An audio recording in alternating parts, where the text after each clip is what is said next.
My mother-in-law didn't just try to ruin my marriage. She quietly took over my family's business while pretending to support me. The worst part? My own husband helped her every step of the way. By the time I discovered what they had been doing behind my back, they believed I had already lost everything. They thought the divorce would leave me with nothing. Instead, it became the moment that destroyed their entire plan. My name is Sarah, and this is how the two people I trusted most almost stole my family's legacy. Growing up, I always believed our family business would one day become my responsibility. My father built the company from nothing. He started with a tiny office, one employee, and more determination than money. Over the next 40 years, he turned it into one of the most respected businesses in our city. To most people, it was just a successful company. To me, it was home.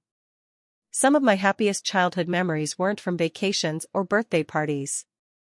They were from walking through the office with my father, watching him greet every employee by name. He knew their families, remembered their children's birthdays, and never treated anyone as if they were less important than him. People build businesses, he always told me. If you take care of your people, they'll take care of the company. I carried those words with me for years. When I finished college, I joined the company instead of looking for another career. I wanted to learn every department before taking on any leadership role. I worked in customer service, accounting, operations, and sales. I wanted employees to know I wasn't simply the owner's daughter. I wanted to earn their respect. It took years, but eventually I did. Then life changed. My father suffered a serious health scare. Thankfully, he recovered, but his doctors warned him that the stress of running a company every day wasn't helping. After months of thinking about it, he announced his retirement and officially handed the business over to me. I still remember the day he placed the company folder in front of me. "This isn't just a business anymore," he said quietly. "It's your responsibility now." I promised him I would protect everything he had built. And I meant every word. Taking over wasn't easy. Being the youngest CEO the company had ever had meant people watched every decision I made. Some believed I wasn't experienced enough. Others assumed I only had the position because I was my father's daughter. So I worked harder than anyone else. I arrived before most employees and often stayed long after everyone had gone home. I skipped vacations, missed family gatherings, and answered emails late into the night. Slowly, the company continued growing, and even the people who had doubted me began trusting my leadership. Around that time, my husband Ethan became my biggest source of comfort, or at least, that's what I believed. Whenever work became overwhelming, he'd smile and tell me, "You're doing exactly what your father hoped you would." Hearing those words always gave me strength. Then there was his mother, Linda. When Ethan first introduced us, she seemed like the sweetest woman I'd ever met. She was friendly, thoughtful, and somehow knew how to make everyone around her feel comfortable. She never arrived at dinner empty-handed and always remembered the smallest details about people's lives. She quickly became close to my parents, especially after my father's retirement. Whenever she visited, she'd ask him about the company's early days with genuine interest. Dad enjoyed telling those stories, and Linda listened as if every word mattered. "I can see where Sarah gets her work ethic," she'd often say with a warm smile. It was impossible not to like her. A few months later, she started stopping by the office from time to time. At first, it felt completely normal. She'd bring homemade cookies for the staff or coffee for the reception desk. She remembered everyone's names almost immediately, and employees loved talking to her during lunch breaks. "Your mother-in-law is wonderful," one manager told me. "She brightens everyone's day." I smiled proudly. I know. Soon, Linda wasn't just visiting once a month. She was there every week. Then every few days. Before long, employees expected to see her walking through the office. I never questioned it. After all, she was family. What possible harm could come from letting my husband's mother spend time around the business? Looking back now, that was the biggest mistake I ever made. Because while I believed Linda was simply making friends with my employees, she was quietly making sure they trusted her. And I had no idea that this was only the first step in a plan to take everything my father had spent a lifetime building. At first, Linda's visits to the office seemed completely harmless. She never asked for a desk. She never asked for a title. She simply showed up with coffee, homemade cookies, and a warm smile that made everyone feel special. Within weeks, she knew every employee by name. She remembered birthdays, asked about their families, and always had encouraging words for anyone having a difficult day. People loved her. At first, I loved seeing that. But then I started noticing small changes. Whenever I asked about a project, someone would casually say, "Linda already talked to us about it."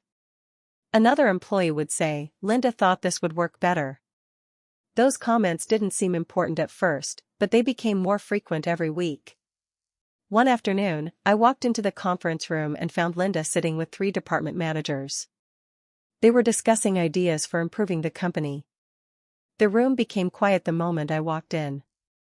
"Oh, Sarah," Linda said with a smile. "We were just sharing a few thoughts." One manager quickly added, "Linda has some wonderful ideas." I smiled politely, but something didn't feel right. Why were my managers asking someone outside the company for business advice? That evening, I mentioned it to Ethan. "I think your mom is getting a little too involved at work."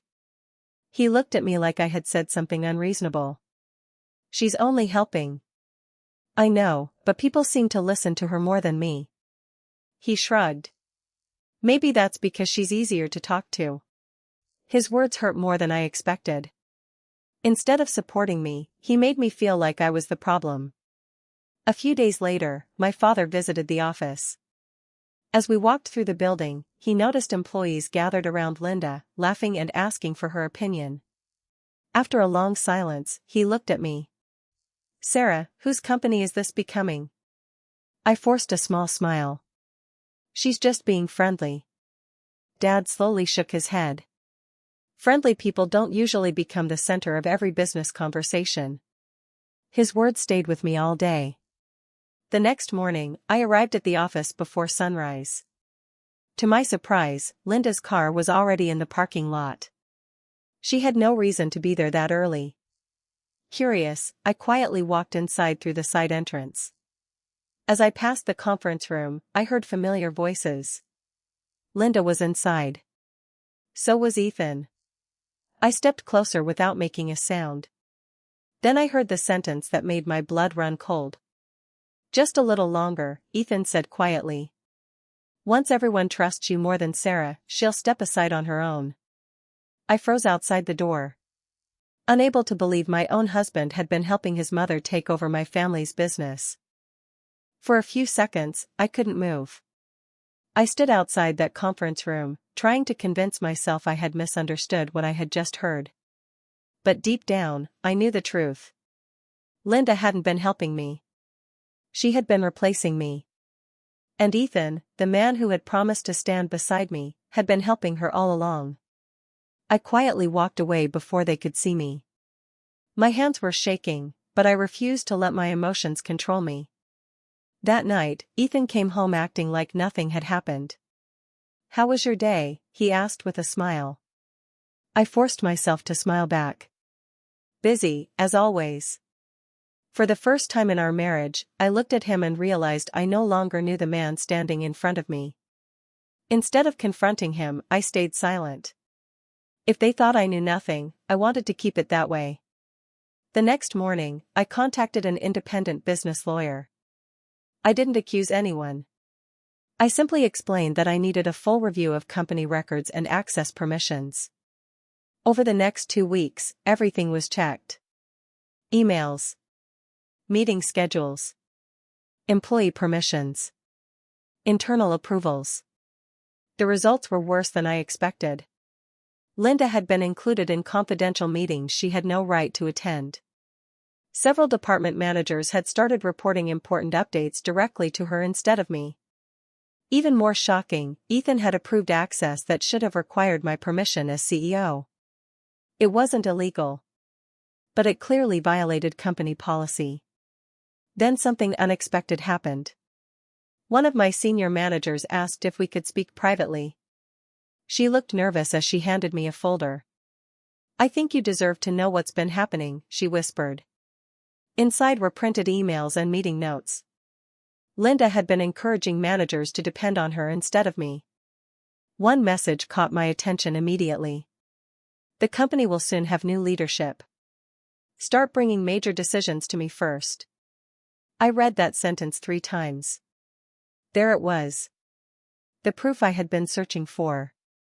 I closed the folder, took a deep breath, and thanked the manager for trusting me. By that afternoon, my decision was made. I wasn't going to argue. I wasn't going to beg my husband to choose me over his mother. I was going to let the truth speak for itself. The quarterly board meeting was only a few days away. Linda believed that meeting would make her the most powerful person in the company. She had no idea. It was the day her entire plan would fall apart. The morning of the quarterly board meeting, the atmosphere inside the company felt different. Linda walked into the conference room wearing a confident smile, greeting everyone as if she already belonged at the head of the table. Ethan stayed close to her, looking just as relaxed. The two of them truly believed their plan had worked. I took my seat without saying much. When the meeting began, Linda spoke first. She thanked everyone for their hard work and talked about the company's bright future. Listening to her, you would have thought she was already running the business. Then Ethan stood up. "I believe it's time for a new direction," he said. "Fresh leadership will help this company grow." Several managers nodded. They were expecting me to argue. Instead, I calmly stood and smiled. "I agree," I said. The room fell completely silent. Linda looked pleased. She thought I was finally giving up. Then I picked up the remote control beside me and turned on the large screen behind us. One by one, emails, meeting records, and access logs appeared. The room grew quieter with every slide. I showed how Linda had attended confidential meetings without approval, how managers had been encouraged to report to her instead of me, and how Ethan had quietly approved permissions that ignored company policy. No dramatic speeches. No shouting. Just facts. When the presentation ended, the chairman looked directly at Ethan. "Did you authorize these actions?" Ethan opened his mouth but couldn't answer. Then the chairman turned to Linda. "Mrs. Linda, you were never employed by this company. Can you explain why you acted as if you were part of its leadership?" For the first time, her confident smile disappeared. Within minutes, the board voted to remove every unauthorized permission. Linda's access to the company was cancelled immediately, and Ethan was suspended while the board completed its review. Neither of them looked at me as they quietly left the room. A few weeks later, I filed for divorce. Ethan actually seemed shocked. "You chose the company over our marriage," he said. I looked him in the eyes and answered calmly. "No, Ethan. You chose betrayal over your family. I simply chose to protect what my father trusted me to protect." The divorce was finalized without a fight. The company slowly returned to normal, and my employees once again placed their trust where it belonged. Looking back, I realized revenge wasn't what gave me peace. The truth did. Because the strongest victory isn't watching your enemies fall. It's walking away with your dignity, protecting what matters most, and proving that no amount of manipulation can defeat honesty. Sometimes, the people who smile the sweetest are the ones hiding the biggest plans. And sometimes, justice begins the moment you stop being afraid to stand alone.